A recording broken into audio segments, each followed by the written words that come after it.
کی خدمت میں بھی ایک سوال میں آج کل جو ٹیلی ویژن چینلز پر اعتراضات ہو رہے ہیں انہی میں سے ایک پیش کروں گا۔ وہ یہ کہنے لگے، معراج کے سلسلے میں ایک چینل پر گفتگو کافی چینلز پر پچھلے دنوں میں ہوتی رہی، تو وہ یہ کہہ رہے تھے کہ چونکہ مرزا صاحب نے اپنے دعوے کو سچ ثابت کرنے کے لیے حضرت عیسیٰ علیہ السلام کے رفع کو روحانی قرار دیا، تو اس لیے ان کو کہنا پڑا کہ اس لیے رفع روحانی تھا کیونکہ جسمانی رفع ممکن نہیں ہے۔ چونکہ انہوں نے یہ کہہ دیا تھا تو اس وجہ سے انہیں اس مجبوری کی بنا پر رسول کریم صلی اللہ علیہ وسلم کے معراج کو بھی جسمانی کی بجائے روحانی اور عالم خواب کی ایک کیفیت قرار دینا پڑا۔ تو آپ کچھ فرمائیے اس میں۔ بات یہ ہے کہ حضرت مسیح موعود علیہ السلام نے رفع عیسیٰ یا معراج نبی صلی اللہ علیہ وسلم کو اپنے دعویٰ کے ثبوت کے لیے روحانی قرار نہیں دیا، بلکہ ان لوگوں نے حضرت عیسیٰ علیہ السلام کے رفع کو مادی قرار دینے کے لیے، ظاہری جسم کے ساتھ قرار دینے کے لیے معراج نبی کو مادی قرار دیا ہے۔ اور مادی طور پہ کسی انسان کا آسمان پہ جانا عیسائی نظریہ ہے، اسلامی نظریہ نہیں ہے۔ عیسائی سمجھتے ہیں کہ خدا کہیں آسمان پہ بیٹھا ہوا ہے اور حضرت عیسیٰ علیہ السلام اس کے دانے ہاتھ جا کے بیٹھے ہوئے ہیں۔ اسلامی نظریہ تو یہ ہے کہ وَهُوَ اللَّهُ فِي السَّمَاوَاتِ وَالْأَرْضِ، اللہ تعالیٰ زمین میں بھی ہے، آسمان میں بھی ہے۔ وَهُوَ مَعَكُمْ أَيْنَمَا كُنْتُمْ، جہاں کہیں بھی تم ہو اللہ تعالیٰ تمہارے ساتھ ہے۔ اللہ تعالیٰ فرماتا ہے نحن اقرب الیہ من حبل الورید، ہم تو انسان کی رگ جان سے بھی زیادہ اس کے قریب ہیں۔ یہ اسلامی نظریہ ہے۔ اسلام اللہ تعالیٰ کو محدود کسی جگہ زمان یا مکان میں محدود قرار نہیں دیتا، بلکہ یہ عیسائی قرار دیتے ہیں۔ اور محدود چیز، یہ خود مولوی پڑھاتے رہتے ہیں کہ محدود چیز خدا نہیں ہو سکتی، منطق کی یہ اصطلاح دے کے لوگوں کو پڑھاتے رہتے ہیں، لیکن جب ہمارے باری آتی ہے اس وقت ڈنڈی مار دیتے ہیں، جیسے میں نے پہلے کہا۔ اور دوسری بات یہ کہ قرآن شریف میں کسی بشر کا آسمان پہ جانا قطعی طور پہ قرآن شریف میں اللہ تعالیٰ نے ناممکن قرار دیا ہے، محال قرار دیا ہے۔ خود نبی کریم صلی اللہ علیہ وسلم کو اسی صورت اسراء میں، جس میں نبی کریم صلی اللہ علیہ وسلم کے اسراء کا ذکر ہے، 39 آیت میں یہ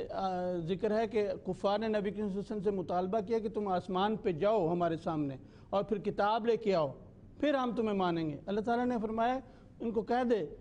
سبحان ربی حل کنت الا بشر رسولا، میرا رب ایسے شعبدہ بازیوں سے پاک ہے، میں تو ایک بشر رسول ہوں۔ تو قرآن شریف نے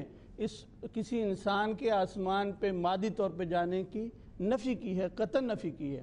اور عجیب بات یہ ہے، یہ ملا جو لوگوں کو صوفیاء کے اصطلاحات پڑھ کے سناتے ہیں اور کہتے ہیں کہ السیر مع اللہ، السیر باللہ، السیر فی اللہ، کہ سالک کے طریقت جب ترقی کرتا ہے تو اللہ تعالیٰ کے ساتھ ساتھ چلتا ہے، اللہ تعالیٰ کے ساتھ مل کے چلتا ہے، بلکہ کہتے ہیں اللہ تعالیٰ کے اندر سفر کرتا ہے۔ دوسرے سالکوں کے لیے تو یہ کہتے ہیں، لیکن جب نبی کریم صلی اللہ علیہ وسلم کی باری آتی ہے تو کہتے ہیں ایک آدھ بار آسمان پہ بلایا تھا، ویسے اللہ تعالیٰ ہر وقت نبی کریم صلی اللہ علیہ وسلم کے ساتھ نہیں تھا۔ تو یہ تو ان کا حال ہے، ان کے یہ مادی نظریے جو ہیں نبی کریم صلی اللہ علیہ وسلم کی کتنی توہین کرتے ہیں۔ اور پھر جیسے میں نے عرض کیا کہ یہ نبی کریم صلی اللہ علیہ وسلم کے بارے میں عجیب بات ہے کہ مانتے ہیں کہ نبی کریم صلی اللہ علیہ وسلم کو جب کفار نے یہ مطالبہ کیا کہ آسمان پہ چڑھ جاؤ تو اللہ تعالیٰ نے کہا نہیں، تو بشر رسول نہیں چڑھ سکتا۔ اور حضرت عیسیٰ علیہ السلام کے بارے میں کہتے ہیں کہ جب ان کو خطرہ ہوا آسمان پہ اٹھا لیا اللہ تعالیٰ نے۔ اور پھر عجیب بات ہے، نبی کریم صلی اللہ علیہ وسلم کے بارے میں اللہ تعالیٰ فرماتا ہے کہ وَمَا جَعَلْنَا لِبَشَرٍ مِّن قَبْلِكَ الْخُلْدَ أَفَإِن مِتَّ فَهُمُ الْخَالِدُونَ، ہم نے تجھ سے پہلے کسی انسان کو غیر معمولی زندگی نہیں دی، یہ کیسے ہو سکتا ہے کہ تو فوت ہو جائے اور وہ زندہ رہیں۔ نبی کریم صلی اللہ علیہ وسلم کے بارے میں یہ آیت مانتے ہیں، لیکن حضرت عیسیٰ علیہ السلام کے بارے میں کہتے ہیں نہیں، وہ تو 2000 سال سے آسمان پہ زندہ موجود ہیں اور اس جسم کے ساتھ زندہ موجود ہیں۔ تو ان کی باتیں جو ہیں وہ سراسر قرآن اور نبی کریم صلی اللہ علیہ وسلم کے ارشادات کے خلاف ہیں۔ خدا را ٹھنڈے دل کے ساتھ سوچئے کہ کیا یہ توہین رسول نہیں ہے، بلکہ کیا یہ توہین الہی نہیں ہے، اور کیا یہ عیسائیوں کے ہاتھ پکے کرنے کی ایک خطا نہیں ہے۔ عیسائی تو کہتے ہیں کہ تمہارا رسول تمہارے قرآن کے مطابق بشر تھا، اس لیے آسمان پہ نہیں چڑھ سکا، ہمارا رسول ایک خدا تھا، اسی لیے وہ خدا کے دانے ہاتھ جا کے آسمان پہ بیٹھا ہوا ہے۔ کیا یہ لوگ وہی غلطی نہیں دہرا رہے جس کے نتیجے میں عیسائیوں نے اسلام پر ہندوستان میں وہ یلغار کی کہ درجنوں خطیب اور مفتی عیسائیت کی آغوش میں چلے گئے، تا آن کے حضرت مسیح صاحب نے اس یلغار کو روکا جو کاسر صلیب تھے، اور ہندوستان جو قریب تھا کہ سارے کا سارا عیسائی ہو جاتا، اس کو واپس عیسائیت کی اس یلغار سے بچایا۔ جہاں تک یہ انہوں نے کہا ہے کہ حضرت مسیح السلام نے نبی کریم صلی اللہ علیہ وسلم کے معراج کو روحانی قرار دیا ہے، بات یہ ہے کہ حضرت مسیح السلام پہلے شخص نہیں تھے جنہوں نے نبی کریم صلی اللہ علیہ وسلم کے معراج کو روحانی قرار دیا، بلکہ بزرگان امت اس بارے میں واضح طور پہ یہ فرما گئے ہیں کہ نبی کریم صلی اللہ علیہ وسلم کا معراج روحانی تھا۔ اور ان بزرگان امت میں سب سے اوپر ام المومنین حضرت عائشہ صدیقہ ہیں، جنہوں نے فرمایا ما فقد جسد النبی جسدہ صلی اللہ علیہ وسلم، نبی کریم صلی اللہ علیہ وسلم آسمانوں کی سیر کو گئے، اس میں کوئی شک نہیں، لیکن آپ کا جسم زمین پر سے غائب نہیں تھا۔ روحانی اسراء اور معراج کا حضرت عائشہ اقرار کرتی ہیں۔ اسی طرح معاویہ بن سفیان ہیں۔ میں آپ کے سامنے یہ کتاب ہے الفتاوی، جو شیخ الازہر محمود شلتوت کی کتاب ہے، اس میں سے ایک حوالہ میں نے لیا ہے، یہ میں پڑھ دیتا ہوں، لمبی بات نہیں کر سکتا وقت کی کمی کے باعث۔ اس میں یہ کہتے ہیں کہ بعض لوگ معراج نبی کو دلیل بناتے ہیں حضرت عیسیٰ علیہ السلام کے ظاہری اور مادی رفع کے لیے۔ کہتے ہیں جب نبی کریم صلی اللہ علیہ وسلم ظاہری طور پہ آسمان پہ چلے جا سکتے ہیں تو حضرت عیسیٰ علیہ السلام کیوں آسمان کے اوپر اس جسم کے ساتھ زندہ نہیں ہو سکتے؟ وہ علامہ محمود شلتوت جو شیخ الازہر تھے،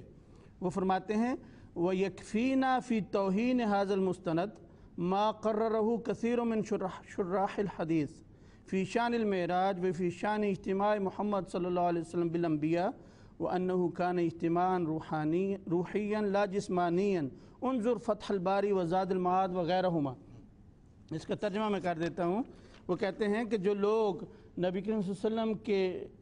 معراج کی حدیث سے یہ دلیل پکڑتے ہیں کہ اگر نبی کریم صلی اللہ علیہ وسلم مادی طور پہ آسمان پہ جا سکتے ہیں تو حضرت عیسیٰ علیہ السلام کیوں نہ مانا جائے کہ وہ آسمان پہ زندہ موجود ہیں۔ وہ کہتے ہیں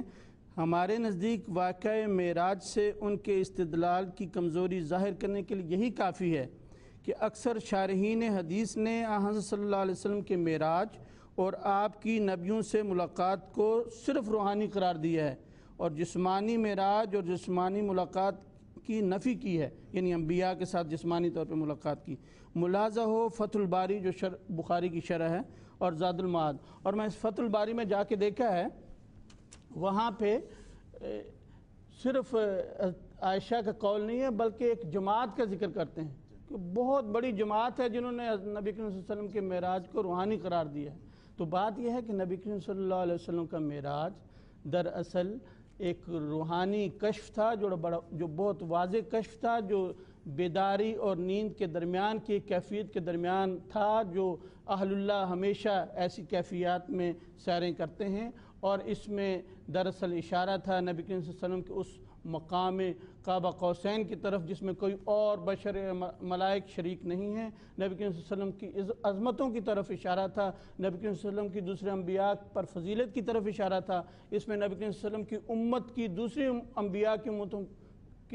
پر فضیلت کا اشارہ تھا، اس میں یہ بھی اشارہ تھا کہ دوسرے انبیاء کی امتیں اس زمانے میں جن ممالک میں قابض ہیں وہ ممالک نبی کریم صلی اللہ علیہ وسلم کی امت کے زیر نگین آئیں گے، اور یہی بعد میں ثابت ہوا۔ بالکل، بہت بہت شکریہ محمد صاحب، جزاک اللہ۔